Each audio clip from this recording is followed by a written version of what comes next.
ओम नमो भगवते वासुदेवाय। नमस्कार दर्शक बंधु, मुझे मोर यूट्यूब चैनल आस्ट्रोधर्म प्रकाश को स्वागत करुछि।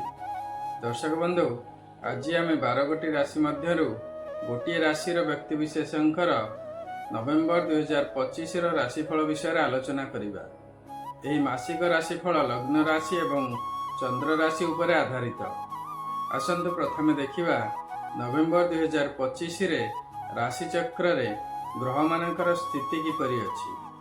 बृहस्पति कर्कट राशि रे अवस्थान करुछंती, केतु सिंह राशि रे अवस्थान करुछंती, रवि एवं शुक्र तुला राशि रे अछंती। 16 नवेम्बर दिन रवि बिच्छा राशि को चलन करिवे। मंगल एवं बुध बिच्छा राशि रे अवस्थान करुछंती। राहु कुंभ राशि रे अछंती एवं शनि मीन राशि रे अछंती। एहा थिला नवेम्बर 2025 रे राशि चक्र रे ग्रह मानकर स्थिति। यदि आपणकर किछि निर्दिष्ट समस्या थाए एवं निज जातकर ज्योतिष शास्त्र सम्मत एनालिसिस करबा को चाहुथांती, तेबे वीडियो रे दिया जाइथिबा नंबर रे जोगाजोग करंतु। वर्तमान पर्यंत जदि मो चैनल को आपण सब्सक्राइब करि नांती, तेबे सब्सक्राइब निश्चय करंतु। भिन्न भिन्न ग्रह मानकर गोचर रे चलन बा राशि परिवर्तन, ग्रह मानकर वक्री चलन, ग्रह मानकर शुभ एवं अशुभ जग विषय रे मो चैनल रे बहुत इनफॉर्मेटिव वीडियो अछि, ताकू देखंतु एवं यार प्रभाव एवं प्रतिकार विषय रे जानंतु। आसंत देखिबा कर्कट राशि रे व्यक्ति मानकर नवेम्बर 2025 रो मासिक राशिफल किपरि अछि।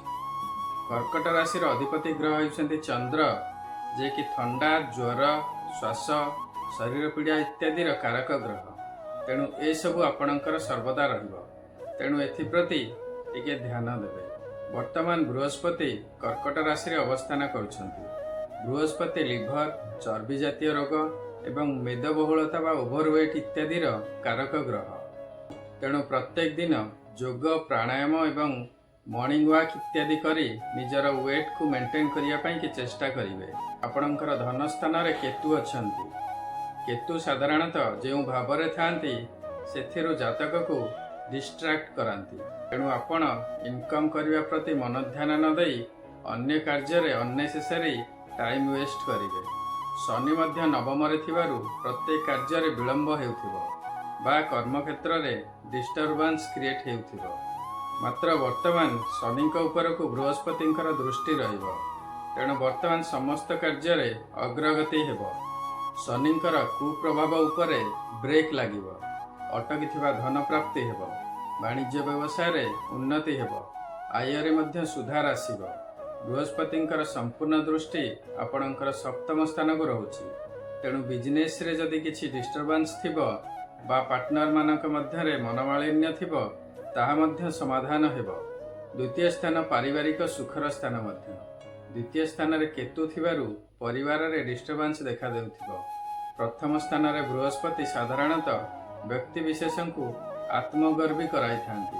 तेणु आत्मगर्व छाड़ी परिवार समस्त सदस्यों सहित मिलमिशि समस्त उपयुक्त सम्मान देले समय भल जीव। बृहस्पतिंकर दृष्टि आपणकर पंचम स्थान, सप्तम स्थान एवं नवम स्थान को रहुछि। तेणु आपणकर संतान, जीवन साथी एवं पितांक सहित संपर्क भल रहिबो। सेमानक स्वास्थ्य मध्य भल रहिबो। सेमानक सहित आपण भल व्यवहार करंतु, उपयुक्त स्नेह श्रद्धा इत्यादि करंतु, परिवार रे शांति रहिबो। नवेम्बर 2025 रे संतान मानकर समय भल अछि। स्वास्थ्य भल रहिबो एवं उन्नति मध्य करिवे। विद्यार्थी माने मध्य उत्तम प्रदर्शन करिवे। टेस्ट एग्जामिनेशन रे भल रिजल्ट करिवे। दशम स्थान हेउछि कर्म क्षेत्र बा कैरियर स्थान। दशमाधिपति मंगल पंचम स्थान रे स्वस्थान रे अछंती। मंगलंक ऊपर को बृहस्पतिंकर दृष्टि रहुछि। तेणु कर्म क्षेत्र रे दीर्घ दिन हेबो जे प्रॉब्लम आपण फेस करुथिले तार परिसमाप्ति घटिबो। नवम शनिंक पई समस्त कार्य विलंब हेउथिला। उच्च ऑफिसरଙ୍କ सहित संपर्क खराब होइथिला। इनकम हेउनथिला। निंदा अपवाद इत्यादि मिलुथिला। बहुत व्यक्ति तो निजर चाकरी मध्य हराई बसिथिले। वर्तमान बृहस्पति कर्कट राशि रे अछंती। कर्कट राशि रे बृहस्पति उच्च अटंती एवं से वर्तमान निजर स्व नक्षत्र पुनर्वसु नक्षत्र रे अवस्थान करुछंती। तेणु बृहस्पतिंकर दृष्टि ବର୍ତ୍ତମାନ ଆପଣଙ୍କର କର୍ମାଧିପତି ମଙ୍ଗଳ ଏବଂ ନବମରେ ଥିବା ଶନିଙ୍କ ଉପରକୁ ପଡ଼ିବ। ତେଣୁ ବର୍ତ୍ତମାନ ଯେଉଁ ଖରାପ ସମୟ ଚାଲିଥିଲା ସେଥିରେ ୟୁ ଟର୍ନ ଆସିବ। କର୍ମକ୍ଷେତ୍ରରେ ଉନ୍ନତି ହେବ। ଉଚ୍ଚ ଅଫିସରଙ୍କ ସହିତ ସମ୍ପର୍କରେ ସୁଧାର ଆସିବ। ସମ୍ମାନ ପ୍ରାପ୍ତି ହେବ। ଇନକମ୍ ମଧ୍ୟ ହେବ। ଆପଣ ହରାଇଥିବା ପଦପଦବୀରେ ମଧ୍ୟ ପୁନଃସ୍ଥାପିତ ହେବେ। କର୍ମାଧିପତି ମଙ୍ଗଳଙ୍କର କୃପା ପାଇଁ ପ୍ରତ୍ୟେକ ଦିନ ହନୁମାନ ଚାଳିଶା ପାଠ କରନ୍ତୁ ଏବଂ ହନୁମାନଙ୍କର ପୂଜା ଅର୍ଚ୍ଚନା କରନ୍ତୁ। କର୍କଟ ରାଶିର ଘାତବାର ହେଉଛି ବୁଧବାର। ଘାତ ଚନ୍ଦ୍ର ହେଉଛି ସିଂହ ଚନ୍ଦ୍ର। ଘାତ ତିଥି ହେଉଛି ଷଷ୍ଠୀ ତିଥି।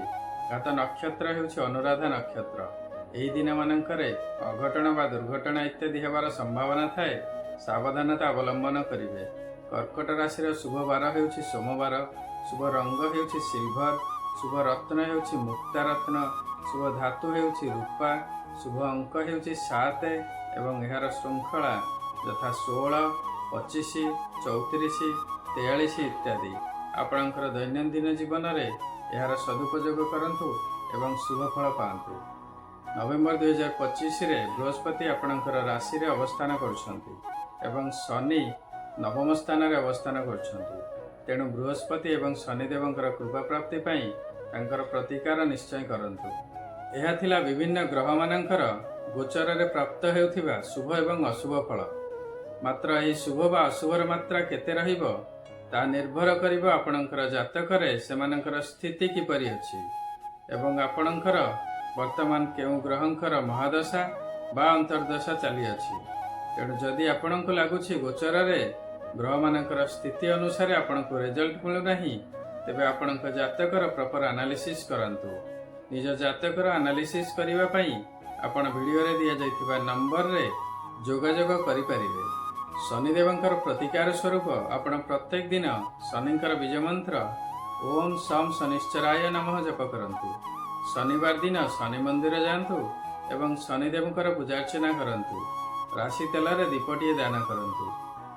କାଉ ଏବଂ ବୁଲା କୁକୁରମାନଙ୍କୁ ପ୍ରତ୍ୟେକ ଦିନ ଖାଇବାକୁ ଦିଅନ୍ତୁ।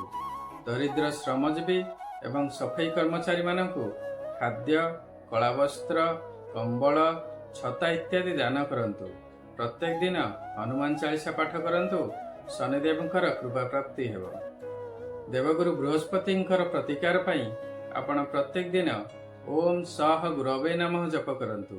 ଯଦି ଗୁରୁ ଦୀକ୍ଷା ନେଇଥିବେ ତେବେ ଗୁରୁମନ୍ତ୍ର ଜପ କରନ୍ତୁ। ନିଜର ଇଷ୍ଟ ଦେବତା ବା ଇଷ୍ଟଦେବୀଙ୍କର ଶ୍ରଦ୍ଧାପୂର୍ବକ ପ୍ରତ୍ୟେକ ଦିନ ପୂଜା କରନ୍ତୁ। ପ୍ରତ୍ୟେକ ଦିନ ଓମ୍ ନମଃ ଶିବାୟ ଜପ କରନ୍ତୁ ଏବଂ ପ୍ରତ୍ୟେକ ସୋମବାର ଶିବ ମନ୍ଦିର ଯାଆନ୍ତୁ, ଶିବଙ୍କର ପୂଜା କରନ୍ତୁ। ନିଜର କୁଳ ପୁରୋହିତ ଏବଂ ବ୍ରାହ୍ମଣଙ୍କ ସହିତ ସମ୍ପର୍କ ଭଲ ରଖନ୍ତୁ। ପିତାମାତାଙ୍କର ସେବା କରନ୍ତୁ। ଦେବଗୁରୁ ବୃହସ୍ପତିଙ୍କର କୃପା ପ୍ରାପ୍ତି ହେବ। ଆଶା କରୁଛି ଏହି ଭିଡ଼ିଓଟି ଆପଣଙ୍କୁ ନିଶ୍ଚୟ ଭଲ ଲାଗିଥିବ। ଯଦି ଭଲ ଲାଗିଛି ତେବେ ଭିଡ଼ିଓଟିକୁ ଲାଇକ୍ କରନ୍ତୁ ଏବଂ ସେୟାର କରନ୍ତୁ। ବର୍ତ୍ତମାନ ପର୍ଯ୍ୟନ୍ତ ଯଦି ମୋ ଚ୍ୟାନେଲକୁ ଆପଣ ସବସ୍କ୍ରାଇବ୍ କରିନାହାନ୍ତି ତେବେ ସବସ୍କ୍ରାଇବ୍ ନିଶ୍ଚୟ କରନ୍ତୁ। ଆପଣଙ୍କର ମତାମତ କମେଣ୍ଟ ସେକ୍ସନରେ ନିଶ୍ଚୟ ଦେବେ। ସର୍ବେ ଭବନ୍ତୁ ସୁଖିନଃ, ସର୍ବେ ସନ୍ତୁ ନିରାମୟା, ସର୍ବେ ଭଦ୍ରାଣି ପଶ୍ୟନ୍ତୁ, ମା କଶ୍ଚିତ୍ ଦୁଃଖଭାଗ୍ ଭବେତ୍। ଓମ୍ ନମଃ ଶିବାୟ। ନମସ୍କାର।